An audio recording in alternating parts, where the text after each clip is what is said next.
कोई पूछा था कि अगर पत्नी खूब धार्मिक हो और पति जो है पूजा पाठ ना करे तो उसका फल उसको नहीं मिलता है।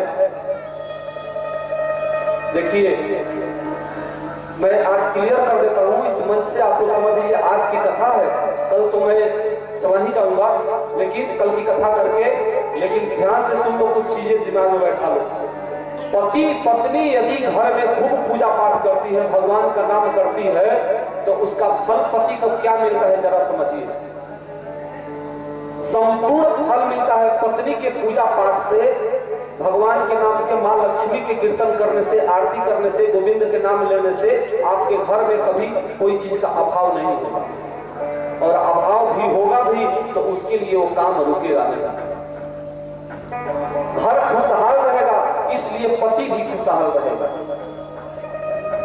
आप यदि एक वृक्ष लगा देंगे तो जितने लोगों को छाया मिलेगा, फल मिलेगा, सब सुखी रहेंगे। तो इसी तरह से पत्नी पूजा पाठ इत्यादि करती है तो घर में लक्ष्मी रहती है, और जितने लोग घर में रहते हैं सब सुख सुविधा से रहते हैं। लेकिन अगर कहें कि पत्नी के सारे पुण्य से पति का जो है लोक पर लोक दोनों सुधर जाएगा, नहीं, लोक तो तुम्हारा सुधर सकता है।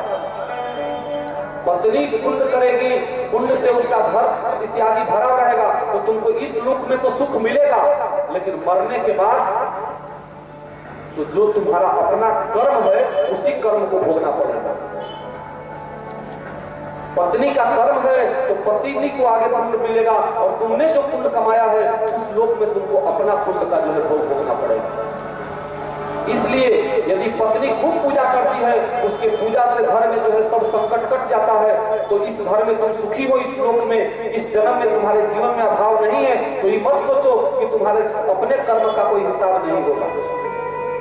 इसलिए महाराज, पति हो या पत्नी हो, दोनों को अपना कर्म सुधारना चाहिए, और दोनों को पुण्य का सेवन करना चाहिए, क्योंकि यहाँ न किसी का कोई पति है और न कोई किसी की पत्नी है। सब अपने अपने कर्मों का अपना रोल निभाने के लिए आए हैं।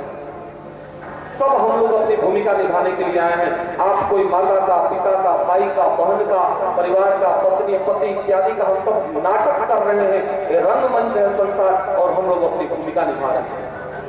ये लोग जो है भगवान की कथा में बजाने की भूमिका, और मैं भगवान गोविंद का कथा करने की नाटक यहाँ कर रहा हूँ, रोल कर रहा हूँ, जो हमें मिला।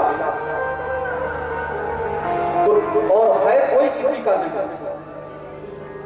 क्योंकि ये सब के सब जो है अपने कहानी के चल, कोई पहचानने वाला नहीं है, कोई किसी को नहीं पहचानता महाराज।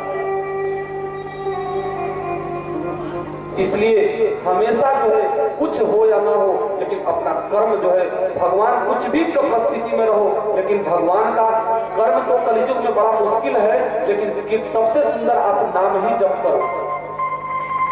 कोशिश करिए अपने जीवन में लाख प्रत्येक दिन भगवान के, दिन भर में यदि गृहस्थ है, घुटना में भी दर्द है, तो कुछ भी करके बैठ करके भगवान का नाम, अगर तुम्हें दीक्षा का मंत्र याद है तो जपो, नहीं नाम याद है तो वासुदेव का नाम जपो, भगवान का नाम जपो, नहीं कुछ नहीं पता है मंत्र तो राम राम जपो, वो भी नहीं पता है तो कृष्ण कृष्ण जपो। लेकिन ये सब चीज जरूर जपो, दिन भर जब करते रहो। ये मत सोचो कि उसका लाभ क्या होगा, हानि क्या होगा, ये मत सोचिए। ये जिसका नाम जप रहे हो उसको छोड़ दो।